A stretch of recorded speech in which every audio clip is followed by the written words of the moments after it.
Damos la bienvenida a todos. Irán entrando poco a poco, pero queremos darnos la bienvenida. Muchas gracias a todos por asistir a este taller. Como sabéis, este es el segundo día de la cumbre global de DCH que realizamos. Son 4 talleres. Ese es el tercer taller que iniciamos, así que estamos muy contentos de compartir con vosotros. En esta ocasión tendremos ese taller que se llama Redefinir el impacto social y capital humano, que va a ser, les voy a mostrar a los panelistas, que empezaremos por Cristóbal Dela, que es co-founder y presidente de Betterfly, Elga Wobbs, Country Manager, también de Betterfly Colombia, y Thais Muñoz, que es Head at People's Journal de Betterfly. Entonces, pues les damos la palabra a Thais, que podéis empezar, y muchas gracias también por haber aceptado la invitación. Te paso la palabra. Gracias. Muchas gracias, Nancy. Hola a todos, ¿cómo están? Yo soy Thais Muñoz, Head of Purpose Journey de Betterfly. Voy a compartirles un segundo mi pantalla. Perfecto. Yo voy a estar moderando este panel donde hablaremos de redefinir el impacto social y el capital humano. Nosotros somos de Betterfly, somos la única plataforma de beneficios flexibles que transforma los hábitos saludables de las personas en protección financiera y en impacto social y ambiental a través de donaciones. Conmigo estarán como panelistas Cristóbal de la Mayora, co-founder y presidente de Betterfly, y Helga Wobbs, country manager de Colombia. Quisiera, partir esta conversación un poco yendo y abordando el tema, levantando algunas problemáticas y algunas cosas que me llamaron mucho la atención investigando y viendo sobre este tema. Y partí encontrando esta cifra que me pareció muy relevante, que es como el 31% de los colaboradores renuncia a su compañía por falta de un trabajo significativo. Y aquí, lo que me llamó la atención no fue cómo tan relevante esa cifra, siendo como el tercer motivo más relevante de renuncia. Y ahí quería partir un poco, dándole la palabra a Cristóbal, primero para que nos cuente cómo ve él o qué cosa considera él que es un trabajo significativo. Bueno, muchas gracias, Thais. Hola a todos, un placer estar acá hoy día conversando sobre uno de los temas que más nos mueve dentro de Betterfly y en este ecosistema, redefiniendo el impacto social, el propósito social y el capital humano, y es algo que tratamos de tener muy presentes. Y me gusta un poco pensar en qué es un trabajo significativo para mí, ¿ya? Porque también tratar de descifrar qué es el trabajo significativo nos va a ayudar a ser mejores empleadores, mejores empresas para nuestras personas, pero primero también, de cierta manera, preguntárselo uno mismo. Y es difícil definirlo en solo una cosa. Uno podría decir que si tu trabajo hace donaciones, tú ya estás en un trabajo significativo, pero yo creo que el concepto o el contexto es mucho más amplio y mucho más profundo. Y podríamos pensar que para cada persona, qué es lo que hace significativo su trabajo, es muy especial y muy particular. Para mí personalmente, un trabajo significativo es un trabajo que me desafía en distintas aristas. Obviamente, y algo muy importante, es que el lugar donde estoy trabajando tenga un impacto social, y tenga un impacto social ya sea directo, que sea una empresa que se preocupe del ecosistema o de la sociedad de una forma medioambiental, de una forma social, etcétera, pero también que sea un modelo de negocios de cierta manera que sea sustentable en el largo plazo, de una manera consciente con el planeta Tierra y con la sociedad. Es decir, que el modelo apunta a que cada vez tengamos empresas más conscientes, más responsables, y eso también genera una bola de nieve, porque finalmente cuando muchas empresas empiezan a preocuparse de este impacto en el largo plazo, empiezan a tener una serie de empresas que empiezan a preocuparse de lo mismo. Entonces, el número uno es sí trabajar en un lugar. Para mí un trabajo significativo es una empresa o un lugar que tenga la preocupación de este impacto, si lo podemos decir, en un corto, en un mediano y en un largo plazo dentro de la empresa. Para mí también, y esto de nuevo, ¿por qué menciono que es algo muy personal lo del trabajo significativo? Para mí también un trabajo significativo es un trabajo donde yo estoy desafiado. Para mí personalmente un trabajo donde no me desafíen y yo sea básicamente un robot, no es un trabajo significativo y podría estar en la empresa, permítanme exagerar el punto, con mayor impacto social del mundo, pero si yo no me siento desafiado día a día, para mí no es un trabajo significativo. Y también, para mí, esto de nuevo es mi opinión personal, un trabajo significativo se compone mucho de quiénes están conmigo, quiénes me rodean en este día a día. Y el equipo de trabajo, el contexto donde me muevo, cómo me relaciono con esas personas, sea a través de una llamada, de videollamada o en el día a día, es una de las terceras aristas que a mí me entregan algo muy importante en tener o en considerar que mi trabajo es significativo. Entonces, de cierta manera, estar en un lugar donde yo crea que mi trabajo hace un impacto en el mundo en un mediano, corto, largo plazo, estar en un lugar que me desafíe todos los días, de cierta manera, a encontrar esas metas de la compañía, y el lugar y quienes me rodean, cómo me cuida mi empresa en tercer lugar, yo creo que son distintas aristas que para mí, de nuevo, yo creo que hay muchas más aristas dependiendo de la persona, hacen de un trabajo significativo. Buenísimo, gracias Cristóbal. Y pensando un poco, me quedaba pensando en algo que dijiste, ¿no? Y cómo para ti era ese, el significado del trabajo significativo, ¿no? Y en parte pensaba, en realidad uno también, en parte como trabajador, como colaborador, debe ver la forma de hacer su trabajo significativo, ¿no? Como de una forma proactiva. Pero creo que también, en gran parte, la empresa, ¿no? Los líderes de la empresa también toman un rol muy importante, y pensaba ahí una pregunta para ti, Helga, en cómo lograr que los colaboradores sientan que su trabajo es realmente significativo, ¿no? Y que realmente aporta directamente a la misión de la empresa, ¿no? ¿Cómo ayudarlos en eso también? ¿Cómo apoyarlos en eso también?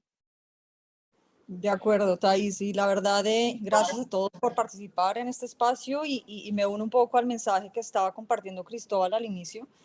Esa es una gran pregunta, así que yo lo quise como definir en 10 iniciativas o recopilé 10 puntos claves que para mí en una posición de liderazgo creo que debemos impulsar en nuestros equipos de trabajo. Yo creo que primero, para lograr que para el equipo de trabajo sea un trabajo para ellos gratificante y significativo, deben estar comprometidos como primer punto con la empresa. ¿Qué significa estar comprometidos? Pues que empaticen y se sientan plenamente identificados con la organización. Entonces, digamos que los 10 puntos que yo me puse a evaluar, para mí claves son, primero, mantener con el equipo una comunicación abierta y fluida. Siempre hablar con la verdad. Creo que es importante generar esa confianza y transparencia con el equipo. Segundo punto, empatizar. Creo que esa palabra hoy en día está muy de moda, el ponerse en los zapatos de otros al momento de tomar decisiones. Por algo también es importante involucrar ahora el feedback en cada una de nuestras sesiones. Tercer punto, buscar transparencia a toda costa. Para mí es importante, nuevamente, transparencia en la comunicación, transparencia en los objetivos, transparencia en la estrategia, así sea una estrategia, una definición que esté cambiando permanentemente en el tiempo, como pasa hoy en día en muchas organizaciones. Creo que es importante hablar con la verdad. Cuarto punto, demostrar, esto para mí es clave, que se valora el trabajo del otro. No solamente se valora en términos compensatorios económicos, valorar el tiempo de la persona, reconocer su esfuerzo, sus objetivos, el cumplimiento de alguna meta importante, de pronto con tiempo libre, con espacio para su familia. Entonces, creo que no solamente la compensación económica es un punto a tener en cuenta.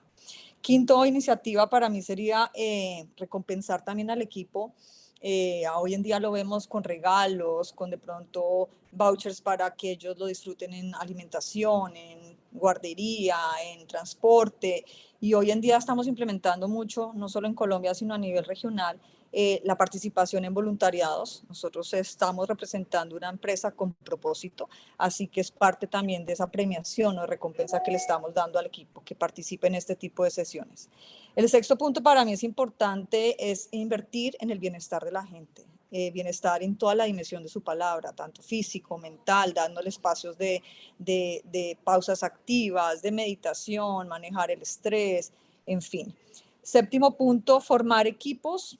Para mí es significado de mayor productividad. Formar equipos es entregarles cursos de formación, darles herramientas para perfeccionar sus habilidades. Así que con este tipo de sesiones aumentamos tanto el revenue de la compañía y obviamente fomentamos el compromiso de los colaboradores. Octavo iniciativa, punto importante para mí, priorizar el escuchar.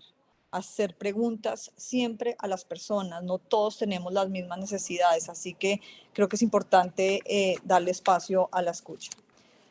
Novena iniciativa, la cooperación multifuncional. ¿Qué significa eso? Hacer sentir importante a todo el equipo. Quedarnos con preguntas claves para que ellos se sientan dueños y creadores de la estrategia. Y ya para cerrar, la 10ª iniciativa, que para mí es importante como líder, es concentrarme en generar y moldear una cultura. ¿Y cómo lo haces tú desde tu posición de liderazgo? Yo creo que la mejor forma es mostrando el ejemplo y nosotros siendo un modelo de cultura a diario. Hay una frase que a mí me gusta mucho que dice, la conducta habla más fuerte que las palabras. Así que yo creo que ahí para mí están bien definidas esas 10 iniciativas respecto a la primera pregunta, mi Thais. Muchas gracias, Helga. Muy, muy buenos puntos, la verdad. Muy interesante todo lo que mencionaste. Y cómo lograr ese compromiso, ¿no? Ese compromiso que a veces pareciera como difícil conseguir. Y aquí un poco... Y hay algo, Sí, Cristóbal. hay algo que yo creo que es muy importante dentro de lo que va diciendo Helga y que a mí me hace mucha resonancia, que lo pasó dentro de lo que dijo, pero esa responsabilidad compartida. Y al final, crear un trabajo significativo no es una, ¿cómo decirlo? No es un trabajo del Departamento de Recursos Humanos específicamente. Es un trabajo que tiene parte de responsabilidad de la empresa, tiene parte de responsabilidad de ciertas áreas, tiene parte de responsabilidad del mismo colaborador también, de levantar la mano, de exigir, de pedir. Tú también lo comentaste, Thais. Hay una responsabilidad compartida para crear esto, y de hecho que creo que si ampliamos un poco el círculo de esa responsabilidad, también se empieza a convertir en una responsabilidad como del mundo o el ecosistema, digamos así. Entonces creo que hay en crear este trabajo significativo y este ambiente con estas 10 prácticas que menciona Helga, que son notables, cómo juntos co-construimos esos espacios de cierta manera. Sí, sí, muy clave. Y sobre todo también pensando en esto este otro tema que salió sobre este tema, ¿no? La crisis de compromiso que hay, que 2 de cada 3 trabajadores declaran estar activamente buscando un trabajo nuevo. Y yo decía, bueno, esto es un número, lo encuentro súper elevado, porque te diría como 2 de 3 personas no están muy contentas, o al menos no están tan comprometidas o motivadas con su trabajo para estar pendientes, y lo que eso representa, ¿no? También un desgaste. Yo creo que cuando uno está en un trabajo igual requiere como todo su esfuerzo, todas sus capacidades muy focalizadas, y el hecho de estar, no sé, en procesos o pendiente muy pendiente, o en procesos para ver otras oportunidades, yo creo que genera igual probablemente una disminución de la productividad del colaborador, ¿no? Entonces, y también creo que puede ser hasta generar como ansiedad, un mal clima, ¿no? Para la persona no poder enfocarse, digamos, en su trabajo, ¿no? Y en las metas que tiene dentro de su trabajo. Y ahí, bueno, lo que me hacía pensar, y quería hacerte esa pregunta, Cristóbal, es ¿qué estrategias o prácticas, digamos, como empresa, se pueden implementar para comunicar y promover eficazmente el propósito entre los colaboradores, y también con el objetivo de motivarlos y mantenerlos comprometidos, ¿no? Perfecto. Creo que si hablamos de estrategias o prácticas, tiene que ser algo bastante vivo, es decir, que tiene que ir mutando en el tiempo. Las personas van cambiando, tu compañía está compuesta por una serie de personas distintas, y en ese sentido creo que si bien puedo mencionar ahora un par de estrategias o prácticas o ideas para llevarlo a cabo, promoverlo, tiene que ser algo muy vivo de acuerdo al momento de la compañía, en qué se está atravesando, cómo están funcionando las cosas, etcétera, y nunca una plantilla que aplique a todas las compañías independiente del momento en el que estén o por lo que estén atravesando. Yo creo que algo que sí aplica en general es tener ese propósito muy claro de la compañía, y en muchas veces invitar a las personas a crearlo juntos, si se puede decir así. Estar trabajando en un propósito que no es netamente de una persona o del founder o algo que no se siente personal o muy cercano a uno, te afecta de cierta manera. Y yo creo que esa capacidad de co-crear un propósito o estar participando juntos en ese propósito es muy importante. En ese sentido, el propósito tiene que estar visible y claro para todas las personas de la compañía. Y de hecho ahí entran muchos de los puntos que mencionó Helga, y probablemente muchos de los puntos que vamos tocando acá, y agarrando un par de cosas que se me vienen a la cabeza: la comunicación, la confianza y la empatía, de las cosas que dentro de los 10 puntos que mencionó Helga, se convierten más o menos no sé si estrategias, prácticas o herramientas o todas las anteriores, muy fundamentales para ayudar a las personas a estar conectadas con este propósito. Finalmente, esta falta de compromiso y estos números que se mencionan ahí, que 2 de cada 3 trabajadores sienten falta de compromiso, muchas veces tiene que ver con la conexión de la persona con la empresa. Entonces, ¿cómo ayudamos a que la persona conecte con algo que va mucho más allá, claramente, que el salario que recibe mes a mes? Tiene que ver con lo que hablábamos antes: qué es lo que profundamente le toca el corazón, qué es lo que profundamente lo motiva. ¿Es un desarrollo personal, es un desarrollo profesional, es un poco de las dos? Y en ese sentido, ¿cómo lo podemos hacer? Creo que si vamos a cosas más tácticas, obviamente cosas como el voluntariado sirve mucho, es una capa, si podemos decirla, muy básica, porque es como lo primero que uno se le ocurriría, pero sirve mucho, porque al final, si tú eliges un voluntariado en particular y lo eliges bien, de cierta manera, muy conectado con lo que la empresa la mueve, estás conectando con tu propósito. Entonces creo que obviamente cosas como el voluntariado son prácticas que en el día a día podrían servir.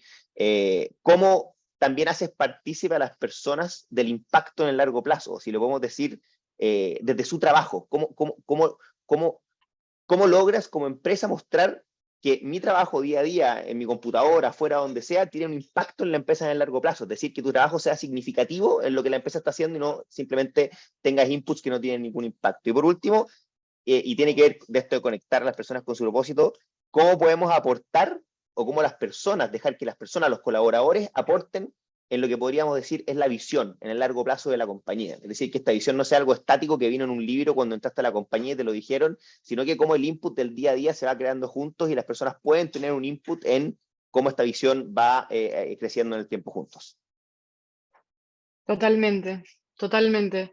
Muy interesante, y también creo yo, y creo que también lo mencionaban en la conversación que estoy tratando de seguir, es el papel, o sea, el papel que juegan los líderes aquí, ¿no? En los estilos de liderazgo y cómo eso puede influenciar. Y al final creo que también lo que mencionabas, Cristóbal, es clave, eso de que es un trabajo en conjunto, ¿no? Sin duda. Eso sí, de todas maneras.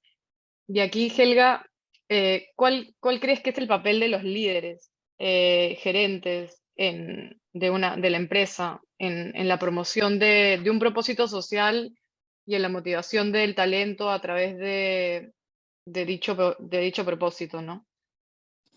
Sí, yo creo que Cristóbal mencionó un punto importante y estuve leyendo también un artículo recientemente, y es que tenemos cada vez más los líderes un reto más difícil. Tenemos hoy en día hasta 5 generaciones trabajando en nuestros equipos de trabajo. Entonces es entender las necesidades de cada uno de ellos: centennials, millennials, generación X, Y, baby boomers, etcétera. Ya hay miles de terminologías, así que yo creo que el liderazgo con propósito es cuidar eso, es cuidar las necesidades de tu equipo, es lograr también que la estrategia, la visión y la misión se cumplan, y de verdad lograr que esas generaciones o esos segmentos hagan fit realmente con la empresa. Eso es importante, es lograr ese compromiso, ese sentido de pertenencia y ese engagement con la organización.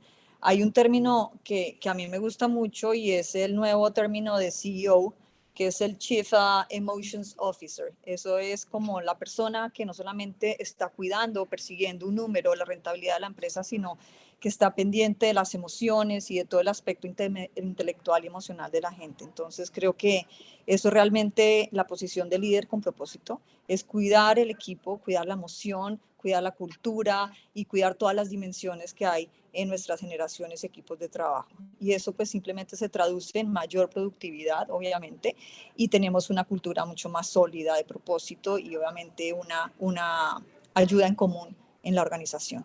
Para mí ese es como el papel protagónico del líder en una empresa con propósito, Thais.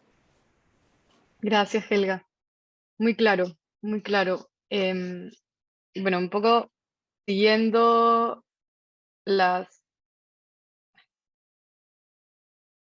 viendo ligado al anterior, ¿no? Y el tema del compromiso. Este dato bueno, definitivamente depende también de la posición, depende probablemente de la cantidad de tiempo que lleve la empresa, la persona, el colaborador en la empresa, pero las cifras de costo de rotación van entre el 30 y el 150% del salario anual de cada colaborador, ¿no? Y aquí, o sea, entre algunos costos que están incluidos es todo lo que se invirtió en la capacitación, en enseñarle, en bueno, incluso la captación, ¿no? El proceso de reclutamiento, que también tiene un costo, y lo que implica volver a contratar a alguien, volver a enseñarle y toda esta curva de aprendizaje que se da, ¿no? Naturalmente, porque cuando uno entra en una compañía, después de unos meses empieza probablemente a aportar más, ¿no? Al comienzo básicamente está aprendiendo para luego poder aportar y crear cosas nuevas a la compañía, ¿no? Entonces, resulta bastante costoso, bastante costosa la alta rotación y en esta crisis que hay, digamos, actualmente en lo que es compromiso, em, quería hacerte la consulta, Cristóbal, de que, o sea, existen, y lo hablamos un poco, ya no existen diferencias generacionales en la forma en que los colaboradores valoran el propósito social, que es un poco lo que mencionaba Helga, y cómo pueden las organizaciones adaptarse, ¿no? A estas diferencias generacionales y a lo que cada uno de estos grupos espera o más que nada valora, digamos, en su vida, y cómo afrontan o cómo algunas ideas o de cómo pueden afrontar estas diferencias, ¿no? Esto de lidiar con tantos grupos generacionales en una misma empresa, ¿no? ¿Cómo lo Ujú. afrontan desde la empresa? Perfecto. Es notable en verdad esa estadística del costo de rotación. No sé cómo está construida, pero sin duda sé que es así de fuerte y me imaginaría que incluso si nos vamos a los costos indirectos del impacto que puede tener, por ejemplo, en el equipo a nivel Total. emocional, la alta rotación, Exactamente. ese número podría aumentar aún más de cierta manera. O sea, hay claramente ¿cómo decirlo? Hay un impacto mucho más grande que solo el numérico de perder a alguien o que la rotación sea muy alta. Y en ese sentido, sí, creo que todo lo que estamos hablando en esta conversa apunta un poco a disminuir esa rotación a través de herramientas más concretas, como conectarte con un propósito, aumentar el compromiso en el largo plazo, etcétera. La realidad y algo que estamos viendo mucho, y lo vemos también nosotros desde Betterfly, en la forma en que tratamos de entregar beneficios a las distintas empresas o ayudarlos a entregar beneficios, es que, y el dato lo dice Helga, que bueno, está todo interconectado ahí, creo que hoy en día, no me sé el dato exacto, pero hoy en día comparten 5 generaciones distintas un lugar de trabajo, y algo así no había sucedido en mucho, mucho tiempo, si es que nunca en ese sentido. Y las empresas tienen que darse cuenta de que, y lo dije al principio también, todas las personas somos distintas, y más distintas aún cuando somos de distintas generaciones. Entonces, tenemos que aceptar que hoy en día estamos conviviendo con personas dentro de la compañía de 5 generaciones distintas que tienen ¿cómo decirlo?, una amplitud muy grande de qué es un trabajo significativo, qué es un propósito, cómo conecto con el propósito, cómo tengo un impacto en el mundo. Entonces, hay claramente un desafío para las personas que estamos trabajando valga la redundancia, en el área de personas, de cómo lograr hacer que todas las personas se sientan conectadas con ese propósito, que todas las personas sientan tener un trabajo significativo, que todas las personas sientan que están teniendo un impacto en la empresa, pero estamos hablando de distintos interlocutores. Si lo miramos de otra manera, si lidiamos con una generación, el desafío es 1 si estamos lidiando con 5 generaciones, es exponencialmente más difícil esto. Entonces, claramente hay un desafío muy, muy grande que tiene que ver por qué estamos viendo este tipo de métricas, las métricas que veíamos en el slide pasado. Y ahí yo creo que de nuevo, no hay una fórmula compleja, pero sí hay una fórmula concreta, pero sí hay ciertas cosas que podemos repetir y que nos sirven. La flexibilidad y entender de que si tu empresa es un organismo vivo, que tiene distintas generaciones, tienes que ser flexible. Yo creo que cada vez más las organizaciones rígidas están empezando a tener estos problemas y ya las herramientas de competir por retención a través de salario o únicamente beneficios se hace complicado y hay que empezar a tener flexibilidad en la forma que hacemos el approach hasta estos temas. Tema que aparece nuevamente, la comunicación. Yo creo que la comunicación desde empresa hacia colaborador y colaborador hacia empresa tiene que ser fundamental. Yo creo que estamos en un momento de la sociedad donde todavía no hemos descifrado este enigma y la comunicación es fundamental para poder descifrar mejor esto y mejorar la retención, mejorar el impacto, mejorar la productividad. Y también vuelvo a algo que dije al principio, a esta responsabilidad en conjunto. ¿Por qué digo eso? Porque la comunicación no es one way, tiene que ser para los dos lados y los dos tenemos que entender la importancia de cómo construimos esto.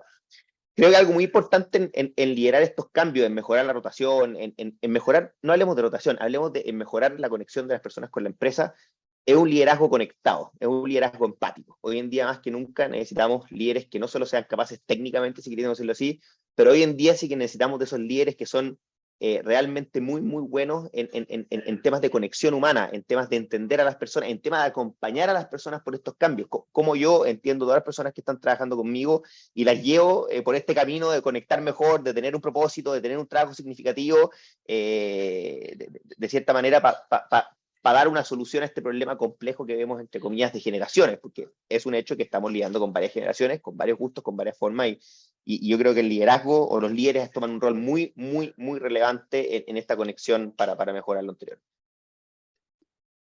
Sin duda, adaptarse a lo que estas distintas generaciones están buscando, ¿no? Yo creo que definitivamente cada persona, incluso cada persona es distinta y valora cosas distintas también dependiendo en la etapa en la que está. Entonces, saber llegar a todas ellas va a requerir mucha empatía y muy buena comunicación. Definitivamente muy, muy buena comunicación. Em, no sé si hasta acá hay alguna pregunta. Perfecto. Ya, y veo que Helga va a compartir las 10 iniciativas, que están muy buenas. Helga, para ti me gustaría tener tu opinión. ¿Cuáles crees que son algunos desafíos o barreras comunes que las empresas pueden enfrentar o los líderes al intentar incorporar un propósito social y cómo pueden, en tu opinión, superarlos, ¿no? Para mantener a su talento motivado y comprometido con la empresa? Bueno, esa es una muy buena pregunta. Yo creo que encontré tanto desafíos como oportunidades. Y la primera, pues yo creo que mucha gente la puede ver como, en vez de una barrera, una oportunidad, y para mí también lo es la globalización. Yo creo que al tener equipos de trabajo con remoto, donde hay equipos trabajando desde cualquier parte del mundo, y esa, digamos que, habilidad que se tiene hoy en día para las generaciones con distintos conocimientos de idiomas, distintos conocimientos de culturas y entornos tan distintos, yo creo que esto nos atrae a todas las organizaciones grandes ventajas y nos permite incorporar fácilmente ese propósito social. Hoy en día, como lo hablábamos, al tener tantas necesidades y tantos gustos a nivel generacionales distintos, hoy en día encuentro que las nuevas generaciones, y lo digo desde el interior de mi familia, con hijos, unos preadolescentes y otros más chiquitos, para ellos cada vez es más importante trabajar o vincularse a empresas que tengan un propósito claro. Entonces creo que esa globalización y esas nuevas habilidades de las generaciones de hoy en día nos permite tener una ventaja y poder, digamos que, bajar ese propósito social de una forma mucho más directa y que sea más rápidamente implementada. Como desafío, creo que sí es importante las nuevas tecnologías. Creo que debemos, y hoy lo tenemos a nivel corporativo en Betterfly de una forma bastante obvia, pero no todas las empresas cuentan con esas ayudas o avances o herramientas tecnológicas donde es importante incorporar, ejemplo, una plataforma de social media que permita que todos los colaboradores interactúen entre ellos y también puedan ser un espacio de comunicación y de interacción para este tipo de temas de propósito y no solamente se hable de temas netamente laborales. Creo que otro desafío importante, Thais, puede ser la adaptación a este tipo de cambios de estrategia, cambios de objetivos. Yo creo que cada vez esas compañías tan corporativas y tan rígidas y tan elefantes difíciles de mover deberían pensar en adaptarse mucho más fácil a estos cambios. Tienen que anticiparse a nuevas tecnologías, adaptarse a los cambios fácilmente y creo que hay una palabra clave aquí que es la resiliencia. Entonces creo que puede ser un desafío importante. hacia futuro y la invitación es esa, mirar el negocio con ojos de inclusión, porque hoy en día cualquier empresa debería estar pensando en un negocio, no solamente buscando el revenue, que es importante, ese factor económico, pero buscar un negocio que tenga un triple impacto, que tenga un bienestar económico, un bienestar social y un bienestar ambiental. Para mí, sin duda, ahí hay una ganancia para todos.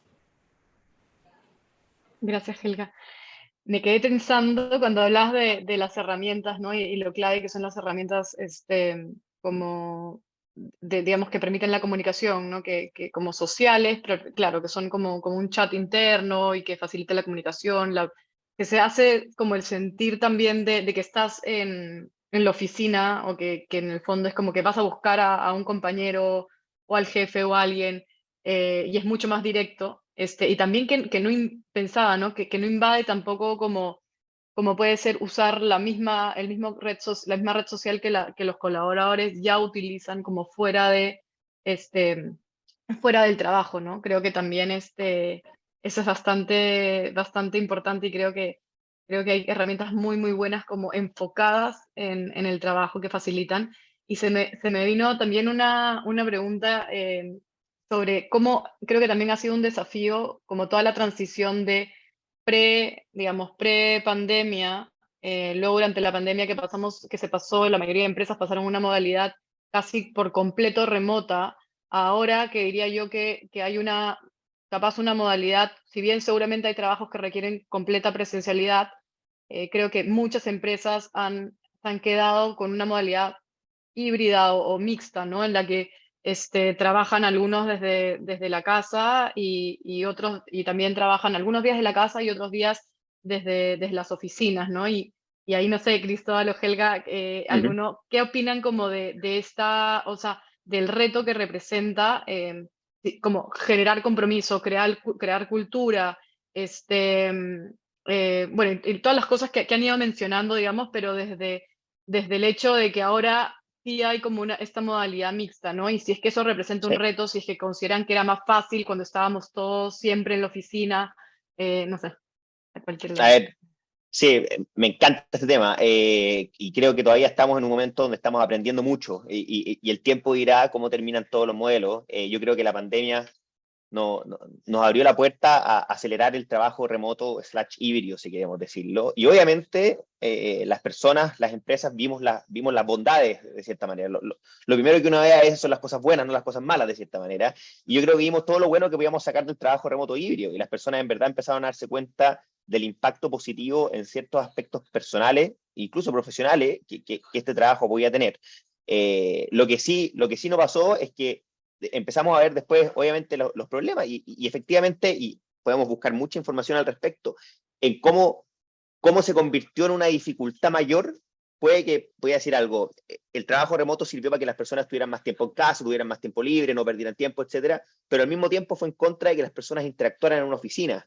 Y el interactuar en una oficina va directamente relacionado con generar un sentido de pertenencia. De hecho, una de las grandes pérdidas que nos trae el trabajo remoto, que tiene muchas ganancias, para que no me malentiendan, es el sentido de pertenencia. O sea, y es lógico, si estamos sentados en una casa y no vemos nunca a nadie, puede que estemos haciendo muy buen trabajo, pero el sentido de pertenencia se pierde un poco. Yo creo que ahí, mirándolo positivamente, es un desafío bastante importante que nos pusieron a las personas que estamos liderando las compañías, que está bien que lo tomemos, veamos cómo podemos sacar lo mejor de los dos mundos, cómo podemos sacar lo mejor del mundo remoto híbrido y cómo al mismo tiempo podemos ir minimizando esos impactos en el sentido de pertenencia, en la interacción, etcétera. Obviamente el uso de tecnología es una respuesta clarísima. Lo que dice Helga es muy, muy claro. Cómo de cierta manera, si perdemos una interacción en vivo, la reemplazamos con algún tipo de interacción digital, y ahí están estas herramientas como redes sociales para las compañías, donde las personas, sin perder de uno, ganen de lo otro. Y ahí yo creo que hay que ser muy inteligente en que, así como ocupamos tecnología para seguir trabajando de una manera eficiente, en este mundo remoto o híbrido, cómo ocupamos la tecnología para seguir conectando, para seguir impulsando el sentido de pertenencia de la manera que era previo pandemia, si queremos decirlo así. Gracias, Cristóbal. Bueno, aquí tenemos una pregunta de José María, que quería, bueno, dárselas. para comentar. En su experiencia, ¿cómo se puede identificar el propósito individual de las personas y cómo hacer para que adopten y aporten al propósito de la empresa? O sea, como entiendo yo, por lo que entiendo yo, María, es el propósito, cómo identificar también el propósito como más individual y cómo digamos, camina y trabaja como de la mano hacia el propósito de la empresa, para que para que también se adapte y aporte a la empresa. Ahí, Helga o Helga, Cristóbal. tú. Avanza tú, Cris, que estoy mandando las 10 iniciativas por el chat, entonces Ya, estoy yo contesto. Me parece, a ver, yo creo que una manera de identificar, contestando ahí la pregunta que hacía Thais de alguien que comentó, ¿cómo lo veo yo? Es un trabajo que también que tiene que seguir en el tiempo, ¿ya? Y yo creo que siempre que cuando estamos buscando a alguien para unirse a nuestra empresa y una persona está buscándonos a nosotros para unirse a nuestra compañía, hay que ser súper claro con los valores y el propósito de la compañía. Al final, en los valores y en el propósito de la compañía hay mucho de la cultura y hay mucho probablemente de lo que va a conectar a las personas con lo que estamos haciendo y en el futuro. Entonces, nosotros generalmente en las entrevistas, o por lo menos cuando me toca a mí hacer una entrevista de trabajo, siempre trato de entrar fuera de los skills técnicos mucho en preguntar sobre el propósito y valores y también mostrar cómo soy yo, si al final es para los dos lados. Yo quiero conocerte a ti, pero tú me tienes que conocer a mí y para que esto funcione los dos nos tenemos que elegir. Entonces yo creo que hay como dos etapas. Una al principio, obviamente, tratando de no solo medir las capacidades técnicas de las personas, sino que también las cosas más blandas, lo que lo mueven, lo motivan. Y ese mismo trabajo yo creo que hay que hacerlo en el camino. Nosotros, por ejemplo, constantemente fuera de medir el alcance de las metas de las personas, los OKRs que se pusieron para el año, etcétera, estamos viendo, y se pone un puntaje, si lo llamamos más allá incluso, de cómo las personas representan nuestro propósito, cómo las personas representan cada uno de nuestros valores. En muchas de las evaluaciones, qué tanto la persona representa los valores de la compañía se convierte en un ítem importante. Entonces yo creo que hay que estar constantemente desde el principio, que es donde comienza la relación de la empresa con el colaborador, y durante todo el camino midiendo estas cosas más blandas de repente que tienen que ver con la conexión que nos lleva a este mundo, a hablar de la conexión, del compromiso, de la retención, etcétera. Y Gracias, ahora sí, si Cristóbal. quieres, complementando, Thais, lo que dice Cristóbal, que es bastante válido y tal cual como lo implementamos, yo creo que a diferencia de lo que uno creería, las decisiones que hoy en día tomamos, creo que el 95% están basadas en las emociones y en ese feeling y en esa empatía o en ese mismo fit que hacemos con cualquier, o en este caso una empresa o con algún grupo familiar, amigos, lo que sea. Entonces, creo que es eso, tener muy claro en el proceso de reclutamiento que las personas que van a ser parte de los equipos tengan ese mismo propósito, ese mismo pensamiento, ese mismo mindset, ese mismo tipo de cultura, de pasión, de iniciativa. Entonces, si uno inmediatamente logra identificar eso en el proceso de selección, que es una persona que tiene la misma afinidad por la organización, la misma afinidad por la visión de negocio, creo que va a ser un equipo donde va a poder sacar adelante todo ese propósito individual y obviamente va a poder complementar el propósito colectivo. Entonces creo que ahí es donde parte todo, en el momento de la selección, reclutamiento y creo que ya los líderes tenemos esa habilidad cada vez más afinada de poder oler, identificar dónde realmente hay equipos comprometidos con no solamente con la parte técnica que lo mencionaba Cristóbal, sino con toda la parte emocional que hoy en día es lo que hoy en día a nosotros nos mueve. De acuerdo, de acuerdo. También nos llegó otra pregunta bastante interesante que dice como en concreto, ¿cómo es que hace una empresa para que dentro, o sea, que en su estrategia siempre esté, o al menos eso es lo que yo interpreto de la pregunta, en que su estrategia esté como el centro del propósito, ¿no? Y que en el camino de esa estrategia o cuando se va, digamos, formulando la estrategia, porque eso también se va adaptando según los tiempos, cómo se hace para que esté el foco, el centro del propósito, ¿no? Y no se nos vaya, no se nos olvide, o como que no se despriorice, digamos, o no se pierda. No sé si ahí, Cristóbal, quisieras A comentar ver, algo. sí, de repente hablar de nuestro ejemplo personal y cómo nos ha funcionado, como he dicho a lo largo de todo esto, no sé si las fórmulas siempre son iguales y copiables por todos, pero nosotros hemos sido desde el principio muy, ¿cómo decirlo?, un poco obstinados y porfiados en poner siempre el propósito al centro. E incluso a veces hemos tenido que tomar algunos leap of faith o saltos de fe en pretender que ese propósito no nos va a poner una traba o un problema al llevar a cabo nuestro modelo de negocio. Hemos sido un poco utópicos en creer eso. Hasta el día de hoy no ha sido ninguna traba ni un problema, pero efectivamente sí hemos puesto el propósito al centro en muchas de nuestras decisiones. Hemos sido como bien verbales en decir que no vamos a transar el propósito. De hecho, muchas de las formas que lo hicimos en concreto, nosotros nos convertimos en empresa B porque teníamos una conexión muy fuerte con nuestro propósito, y cuando lo quisimos llevar más allá, nos convertimos en un Public Benefit Corporation en Estados Unidos. Es decir, llevamos a nivel de estatutos que nuestra empresa tenía en la misma balanza, 50-50, si lo podemos decir así, el deber fiduciario de retornar la plata a su accionista, al mismo nivel que el impacto social o medioambiental que Betterfly podía tener en el mundo. Y esto, si lo llamamos algo más filosófico, en un principio nos trajo algunas conversas con inversionistas, etcétera, si era algo que teníamos que hacer, pero nosotros en nuestra fe de poner el propósito al centro, lo hicimos de todas maneras, y obviamente ese tipo de acciones conectan muy fuerte con la gente que hoy en día está en Betterfly por las razones que eligió. Entonces, esos hechos concretos muchas veces, si bien pueden parecer arriesgados o no necesarios, pucha, sí tienen un impacto súper fuerte en lo que siente la persona contigo, y como estamos hablando de que muchas emociones y sentimientos, esa conexión a veces es más fuerte por el lado emocional y de sentimiento que tiene la persona contigo que por otras cosas. Entonces, por lo menos nosotros lo hemos llevado a cabo de cierta manera, siendo que el propósito está al centro del modelo de negocio, si se puede decir así. Sí. Gracias, Cristóbal. Bueno, en honor al tiempo, quería pedirte hacer como que nos ayudes con la reflexión final, Cristóbal. Y bueno, luego igual te puedo dar espacio para si es que hay alguna pregunta. Creo que se contestaron las que estaban hasta el momento escritas por el chat. Perfecto. A ver, y vamos a hablar un poco con este slide, me voy a apoyar en cosas que finalmente salieron en toda la conversa, así que me da gusto que lo que hablamos en la conversa tiene que ver con lo que creíamos que iba a ser el resumen o la conclusión. Pero al final, cosas que de cierta manera podemos ocupar el propósito social para motivar el talento, muy importante el sentido de contribución, cómo ocupamos el propósito social para ayudar a las personas a sentir que tienen un trabajo significativo, a que su labor día a día está contribuyendo a tener un impacto positivo en la sociedad, en el mundo medioambiental, etcétera, lo que la empresa defina, pero cómo ayudamos a las personas a tener ese sentido de contribución a través de darle un sentido de propósito a su trabajo y también de mayor satisfacción, que al final es lo que los mantiene con nosotros y contentos.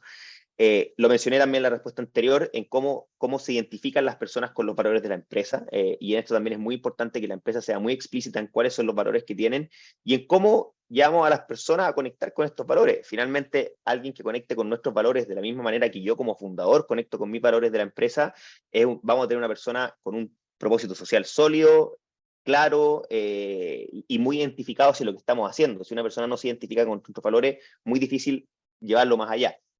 Generar un mayor compromiso, los empleados, como lo hemos hablado en toda la conversa, motivados por un propósito social, rinden más. Es bien loco, pero yo siempre lo hablo con ejemplos de incluso nuestros practicantes. Cuando veamos un practicante que todavía está en la universidad y viene a trabajar de cierta manera porque le gusta lo que está haciendo y conecta con tu propósito social, el practicante se convierte como una especie de superhéroe. Es realmente notable, pero el nivel de empuje, el nivel de trabajo que pone es muy notable, y lo mismo pasa con los colaboradores en general. Yo creo que un colaborador que claramente está conectado con tu empresa, en vez de estar buscando un nuevo trabajo, como lo vimos en slides atrás, está mucho más concentrado en querer quedarse contigo y en tener un impacto positivo. Obviamente lo anterior despierta un deseo de permanencia muy fuerte en los colaboradores, y ese deseo de permanencia, que independiente que estemos en el mundo digital, híbrido, remoto o lo que sea, te mantiene un sentido de pertenencia. Estamos todos juntos peleando por un propósito, estamos todos juntos peleando por esa visión, y eso es muy bueno. Sin duda tiene un impacto fuerte en el clima laboral. Empresa que está contenta, empresa que está guiando o que está remando hacia el mismo lado, tiene un mejor clima, y eso hay que tenerlo claro. Y por último, para cerrar, ese despertar de la motivación intrínseca, esa motivación que no viene dada por factores externos, que viene de algo muy interno de la persona, que tiene que ver con emoción, que tiene que ver con sentimiento, y cómo ocupamos todo eso para efectivamente despertar esas motivaciones intrínsecas de las personas, que al final son las motivaciones más fuertes de todos. Gracias, Cristóbal. Muy buen resumen. Muchas gracias. A ver, vamos a ver. Creo que, Y ya, no sé si y hay ya algunas para preguntas. cerrar, mi Thais, yo te Sí, complemento con un aporte para cerrar la conversa que es bien interesante y que suene, que no vaya a sonar arrogante, pero creo que los líderes que hacen parte de esta compañía, me incluyo, por eso digo, hablemoslo con humildad, creo que somos los responsables de dar ese ejemplo y de verdad transmitir ese mensaje con coherencia y con consistencia. Así que de verdad, todos los que hacemos parte de esta empresa con un propósito tan claro, estamos absolutamente convencidos y eso es lo que hacemos, prometemos, decimos, lo cumplimos, así que creo que es importante ese liderazgo con acción. Entonces, creo que también eso es bien importante para lograr tener un equipo comprometido y generar este diferencial. muchas gracias, Helga. Así es, totalmente. Em, bueno, bueno, nada, creo que ya estamos en el tiempo. Eh, Les agradezco a todos los asistentes por habernos acompañado, por las preguntas, por haber estado aquí, y también a Helga y a Cristóbal, excelentes profesionales y personas que estuvieron acompañando en el panel. Gracias a Gracias a todos. todos. Gracias, Thais. Gracias. Muchas gracias a Betterfly por esta intervención. La verdad es que ha sido excelente. Hay muchos agradecimientos en el chat, así que ha sido estupendo. Gracias, Helga. Gracias, Thais. Gracias, Cristóbal.